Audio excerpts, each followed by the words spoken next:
दोस्तों, आज हम बात करने वाले हैं पीपल वृक्ष के बारे में। पीपल वृक्ष, जिसे कि हम सभी जानते हैं देव वृक्ष कहा गया है, बहुत महत्वपूर्ण होती है पीपल के वृक्ष की पूजा। इसकी पूजा से सभी देवी देवताओं का आशीर्वाद मिल जाता है। ऐसा कहते हैं कि इस वृक्ष के नीचे पीपल वृक्ष की जड़ में देवताओं का स्वर्ग माना गया है। सभी देवी देवताओं का यहाँ निवास माना गया है और पुराणों के अनुसार पीपल की जड़ में विष्णु, तने में केशव, शाखाओं में नारायण, पत्तों में भगवान हरि और फल में सभी देवताओं से युक्त अच्युत सदा निवास करते हैं।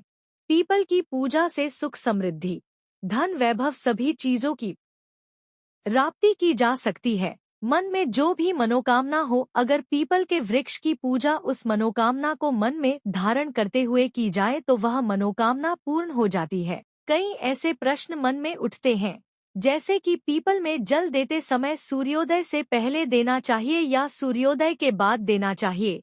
पीपल में जो हम दीप दान करते हैं, सूर्यास्त से पहले करें या सूर्यास्त के बाद करें। सुबह शाम दोनों समय दीपक जला सकते हैं क्या? क्या परिक्रमा करना जरूरी है, और अगर जरूरी है तो कितनी परिक्रमा करनी चाहिए? क्या शनिवार को ही सिर्फ हम पीपल में जल दे सकते हैं? क्या किसी और दिन जल नहीं देना चाहिए? तो इन सभी प्रश्नों पर आज की वीडियो आधारित है, तो वीडियो को अंत तक जरूर देखिएगा। दोस्तों, बात करते हैं पीपल का पूजा से सबसे पहले तो लाभ क्या है। दोस्तों, पीपल एक ऐसा पौधा है जिसकी पूजा से बहुत ही चमत्कारी और बहुत ही शीघ्र लाभ माना गया है। ऐसा भी देखा गया है कि कोई व्यक्ति बहुत समय से बीमार है, बहुत परेशान है, और वो पीपल में जल अर्पित करते हैं तो बहुत ही शीघ्र उनको दवाइयों का लाभ होता है और वो स्वस्थ हो जाते हैं। आप आर्थिक रूप से परेशान है, शारीरिक रूप से परेशान है, मानसिक रूप से आप बहुत अधिक परेशान है, तनाव में रहते हैं, चिंता में रहते हैं, कर्ज में डूबे हो, किसी भी प्रकार की आपकी परेशानी हो, अगर आप पीपल की पूजा करते हैं, पीपल में जल देते हैं, दीप दान करते हैं, परिक्रमा करते हैं, तो आपके जीवन की समस्त समस्याएं बहुत ही शीघ्र दूर होती है। पीपल की पूजा के बहुत चमत्कारी लाभ हमारे शास्त्रों में भी बताए गए हैं, और जो लोग पीपल की पूजा करते हैं उनके अनुभव बहुत ही चमत्कारी है, बहुत ही प्रसन्न होते हैं। जो लोग नियमित पीपल की पूजा करते हैं, क्योंकि इससे लाभ बहुत शीघ्र मिलता है। मतलब अगर आप किसी भी प्रकार की ऐसी परेशान से ग्रस्त है जिसका निवारण आपको नहीं मिल रहा है, जिसका कारण भी आपको समझ में नहीं आ रहा है, आप अपने घर के आसपास कोई भी पीपल का वृक्ष देख लीजिए, फिर हर शनिवार को वहां जल देने चाहिए और शाम के समय दीप दान कीजिए। बहुत ही शीघ्र आप अपनी चिंता से, अपनी परेशानी से मुक्ति। कारण क्या होता है कि हमारे शास्त्रों में ऐसा माना जाता है कि पीपल के वृक्ष पर कई देवी देवताओं का वास है। 33 कोटि देवी देवता इस वृक्ष पर वास करते हैं। श्री हरि, विष्णु, भगवान शिव और ब्रह्मा जी इस वृक्ष पर वास करते हैं, और साथ ही साथ समय समय पर माँ लक्ष्मी यहाँ पर निवास करती है, और इस तरह से 33 कोटि देवी देवताओं का आशीर्वाद हमें मिलता है। भगवान श्री हरि का आशीर्वाद हमें मिलता है, और हमारे पितृ भी इस वृक्ष पर ही वास करते हैं।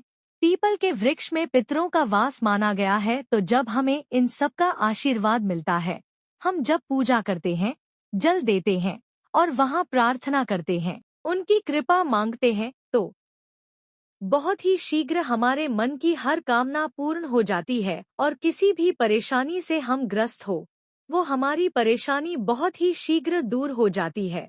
इसलिए पीपल की पूजा बहुत ही चमत्कारी लाभ देने वाली होती है।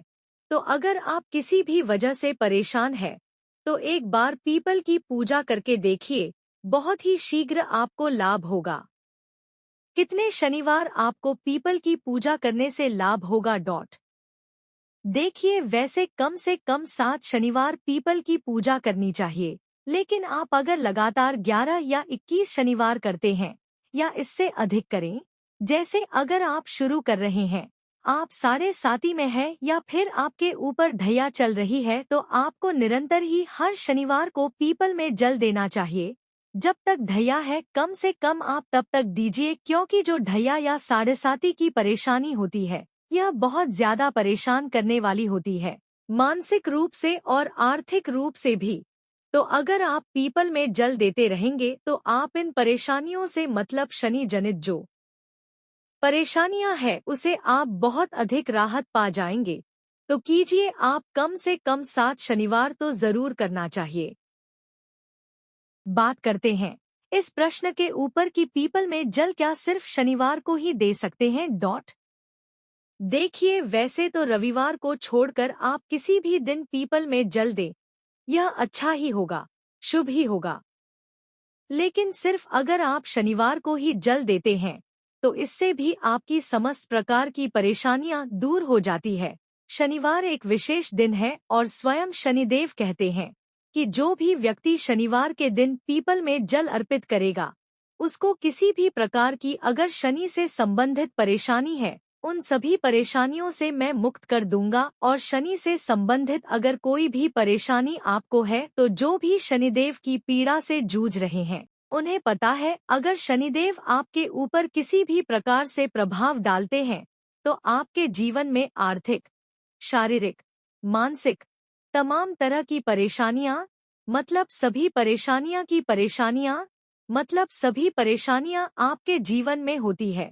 अगर शनिदेव खराब फल देते हैं तो सिर्फ आप शनिवार के दिन जल दीजिए, इससे आपको पितरों की भी कृपा मिलेगी। और शनिवार के दिन मां लक्ष्मी का वास माना गया है पीपल के वृक्ष में, तो मां लक्ष्मी की कृपा मिल जाती है।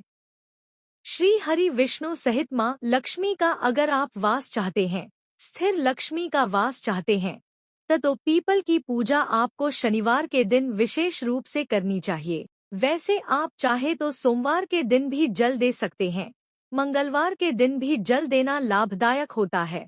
लेकिन शनिवार को अगर सिर्फ एक ही दिन आप जल देते हैं तो इससे आपकी समस्त कामनाएं पूर्ण हो जाती है और समस्त प्रकार की परेशानियों से आपको मुक्ति मिल जाती है। अगला प्रश्न है, पीपल में जल सूर्योदय के बाद दें या सूर्योदय से पहले दें?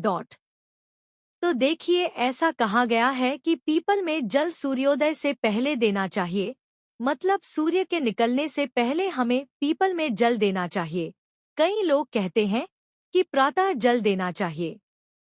जी हाँ, प्रातःकाल का मतलब वही होता है सूर्योदय से पहले, मतलब बहुत अंधेरा ना हो। जैसे 3:30 बजे आपको ब्रह्मा मुहूर्त में जागकर जल नहीं देना है।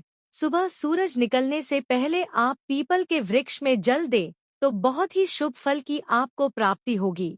शनिवार के दिन जब आप जल देते हैं उसके बाद आपको चाहिए कि आप पीपल को स्पर्श करें। शनिवार एक ऐसा दिन है जब आप पीपल को स्पर्श करके उन्हें प्रणाम करते हैं तो बहुत अधिक पुण्य फल की प्राप्ति होती है और शनिदेव की कृपा आपको मिलती है। साथ ही मां लक्ष्मी की भी कृपा आपको मिलती है। तो आपको चाहिए कि आप शनिवार के दिन पीपल के वृक्ष को स्पर्श करें और परिक्रमा करें। अब बात करते हैं कितनी परिक्रमा कर सकते हैं आप? देखें, 4 परिक्रमा कर सकते हैं आप, 7 परिक्रमा कर सकते हैं, 11, 21 या 108 परिक्रमा कर सकते हैं, लेकिन कम से कम 7 परिक्रमा करनी चाहिए। 7 परिक्रमा करते हुए नमो भगवते वासुदेवाय नमः इस मंत्र का जाप कर सकते हैं। आप चाहें तो नमः शिवाय का जाप भी कर सकते हैं। नमो भगवते वासुदेवाय नमः और नमः शिवाय या फिर हनुमान जी के मंत्र का जाप कर सकते हैं। हाँ, हनुमन्ते नमः या फिर शम शनैश्चराय नमः इस मंत्र का भी जाप कर सकते हैं आप, जिसमें आपको विश्वास हो उस देवता के नाम का स्मरण करते हुए आप पीपल की परिक्रमा कर सकते हैं। बहुत ही शीघ्र आप किसी भी प्रकार की परेशानी से जूझ रहे हैं उससे आपको राहत मिलती है। पीपल में दिया कब जलाना चाहिए? सूर्यास्त से पहले या सूर्यास्त के बाद? सूर्यास्त से पहले या सूर्यास्त के बाद नहीं। एक विशेष समय होता है सूर्यास्त से पहले और बाद का जो समय होता है जिसे गोधूली बेला का समय कहते हैं, वह समय होता है जब सूर्य के डूबने का ही समय होता है। सूर्य डूब रहे होते हैं, उसी समय में आपको जाकर पीपल के नीचे दिया जलाना चाहिए।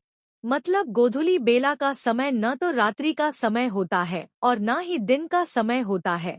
उस विशेष समय में अगर आप दीप दान करते हैं तो बहुत श्रेष्ठ होगा। रात्रि 8 बजे से पहले आप पीपल के वृक्ष के नीचे दीप दान कर दे तो बहुत श्रेष्ठ होगा। क्या पीपल में सुबह शाम दोनों समय दीपक जला सकते हैं? जी हाँ, बिल्कुल जला सकते हैं। सुबह भी जब आप परिक्रमा करते हैं, सरसों के तेल का दीपक जला दीजिए और शाम के समय भी आप सरसों के तेल का या तिल के तेल का दीपक जला सकते हैं।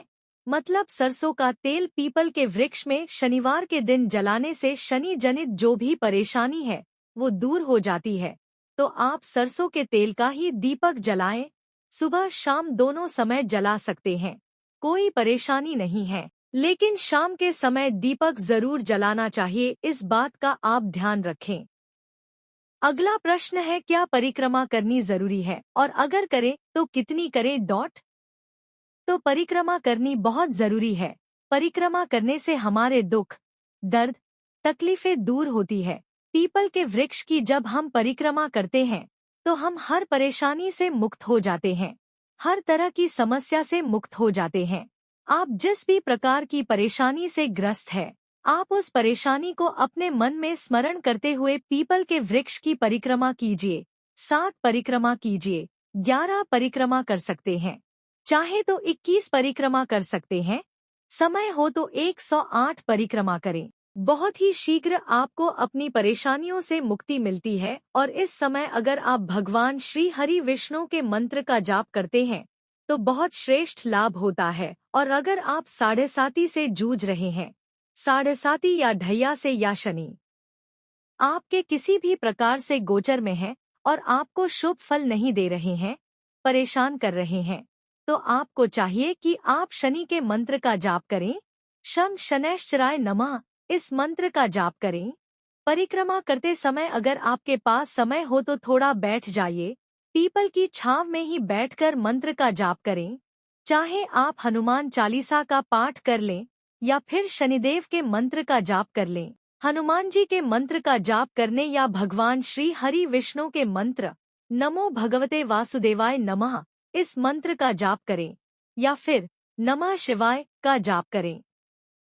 कुछ समय पीपल के वृक्ष में बैठकर ध्यान करने से, साधना करने से, मंत्र जाप करने से हमारे जीवन की समस्त प्रकार की समस्याएं दूर होती है, मानसिक शांति मिलती है। अगर आपके मन में किसी भी प्रकार का तनाव है, किसी भी प्रकार से आप किसी ऐसी परेशानी से ग्रस्त है जो आप किसी को भी नहीं बता रहे हैं, अंदर ही अंदर आप घुट रहे हैं, परेशान हो रहे हैं, तो आपको पीपल के नीचे बैठकर नमः शिवाय मंत्र का जाप करना चाहिए। अधिक से अधिक संख्या में जितना भी आपके पास समय हो, जल देने के बाद थोड़े समय पीपल की छांव में बैठकर ही आपको यह जाप करना है। आप देखेंगे बहुत ही शीघ्र 2 या 3 शनिवार में ही आपको राहत बहुत शीघ्र मिल जाती है, क्योंकि पीपल के नीचे जप करने से हमारे पितरों की कृपा हमें मिलती है और पीपल के नीचे साधना करने से सिद्धि की प्राप्ति होती है। तो बहुत ही शीघ्र आप सिद्धि चाहते हैं तो पीपल के नीचे ध्यान कीजिए, साधना कीजिए।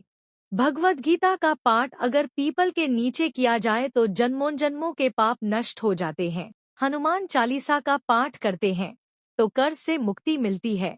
सुंदरकांड का पाठ करते हैं तो जीवन में और आपके कार्यों में आने वाली बाधाएं दूर होती है। तो किसी भी प्रकार के आपकी परेशानी है, आप शनिवार के दिन पीपल में जल दें।